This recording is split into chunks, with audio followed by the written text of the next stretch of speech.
Mes frères et sœurs, on entend parler du coronavirus depuis plusieurs semaines. Et la panique est en train de monter crescendo. Jour après jour, on a des nouvelles informations, des nouvelles recommandations. Jusqu'à ce que la dernière nouvelle qui nous est parvenue, c'est que à partir de lundi prochain, les écoles sont fermées. L'État est en train de redoubler de vigilance concernant ce virus. Ahbab el-Karam, il faut impérativement mettre au point la position du musulman face à ce type d'épidémie, à ce type de virus. Sachez, mes frères et sœurs, que ce virus tout petit, qui ne se voit pas à l'œil nu, a causé la peur de la terre entière. De la terre entière. Et tout ça, ça nous montre quoi? Ça nous montre à quel point nous, les humains, nous sommes faibles. Nous qui aujourd'hui avons une médecine développée. Nous qui aujourd'hui avons beaucoup de connaissances. Allah tabaraka wa ta'ala, par ce virus, il nous rappelle vous n'avez eu que peu de science. Vous n'avez que peu de savoir.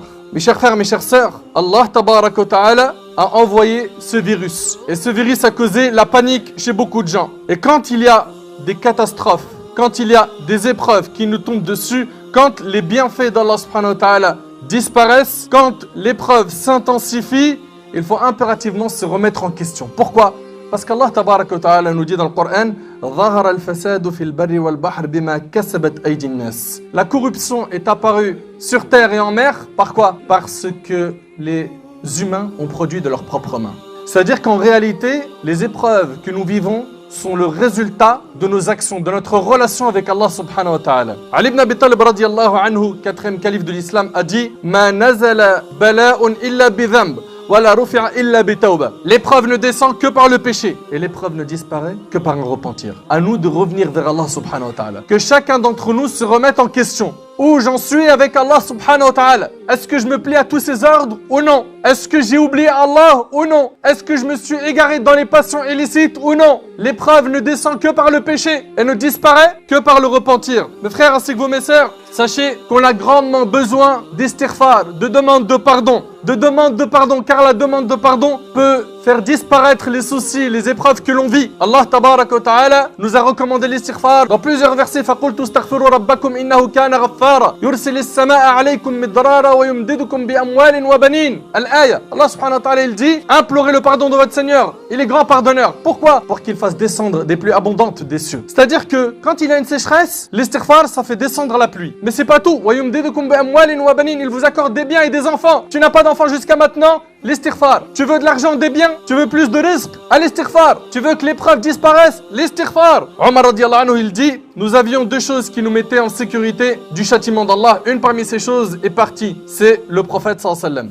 Et la deuxième chose qui est restée, c'est l'istighfar. C'est le fait de demander pardon à Allah subhanahu wa ta'ala. Et Ali ibn Abi Talib radiyallahu anhu, il a dit Al-ajabu mimman yahliku wa ma'ahu an-najah. Qui est étrange l'affaire d'une personne qui périt alors qu'il a la solution pour trouver le salut. Et on lui a dit wa ma hiya. Et quelle est cette solution? Comment est-ce qu'il peut trouver le salut? Il a dit al-istighfar, le fait de demander pardon à Allah subhanahu wa ta'ala. Il ne faut pas sous-estimer ces solutions. Il faut impérativement que vos cœurs soient sensibles à ces textes et les prendre au sérieux et les mettre en pratique. Al-istighfar, le fait de demander pardon à Allah subhanahu wa ta'ala. Notre bien-aimé Muhammad sallallahu alayhi wa sallam, il demandait pardon à Allah subhanahu wa ta'ala dans certaines versions 70 fois par jour et dans d'autres 100 fois. Mes frères et sœurs, prenez en compte 2 points pendant cette épreuve. 1, c'est qu'il faut impérativement prendre ses précautions et faire les causes.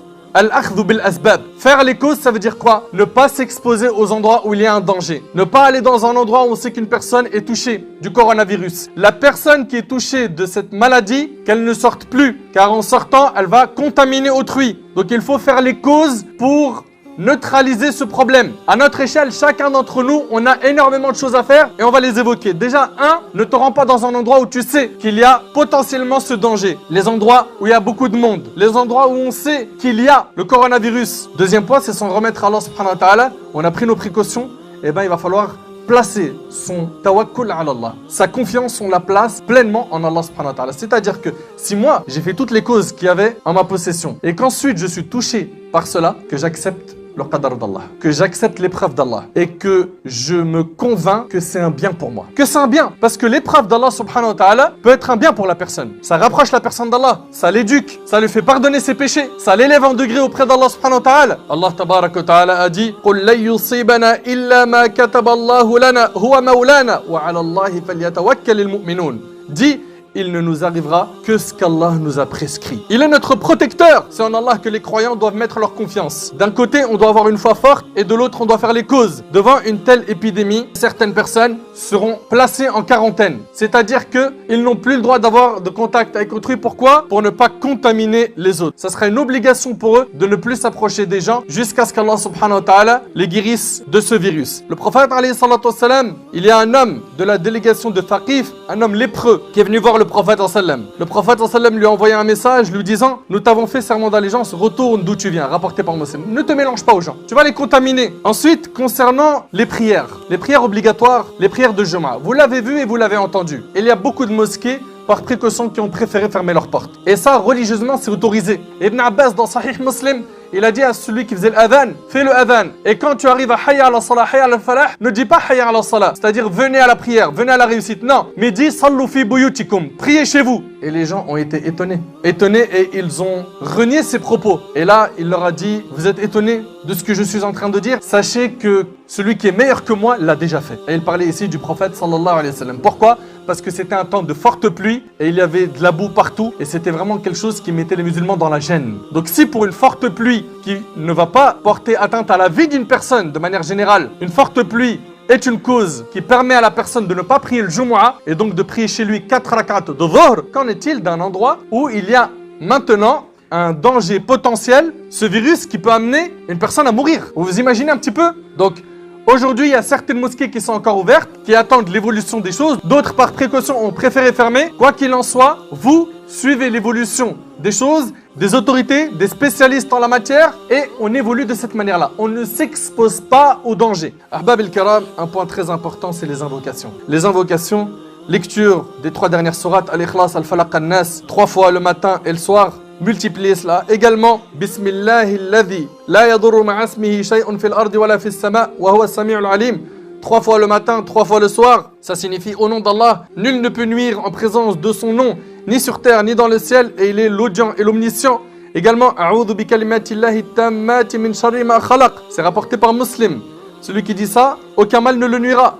Je me mets sous la protection des paroles parfaites d'Allah contre le mal qu'il a créé. Également, La ilaha illa anta subhanak inni kuntu minadh dhalimin. Point de divinité à part toi, pureté à toi. J'étais vraiment du nombre des injustes. Également, Allahumma inni a'udhu bika min zawali ni'matik wa tahawuli afiyatik wa fujaati niqmatika wa jami'i sakhatik. Oh Allah, je me réfugie auprès de toi contre la disparition de tes bienfaits, la dégradation de ma santé, la soudaineté de ton châtiment et contre tout ce qui causerait ta colère. Également, Allahumma inni a'udhu bika min al-baras wal junun wal judham.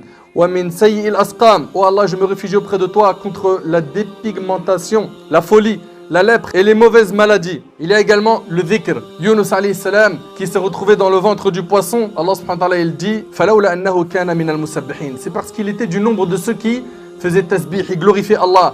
لَلَّبِثَ فِي بَطْنِهِ إِلَى يَوْمِ يُبْعَثُونَ. Il serait resté dans le ventre du poisson jusqu'au jour du jugement. Également, qunut al-nawazil, le fait de faire le qunut, les du'a en groupe. Pourquoi?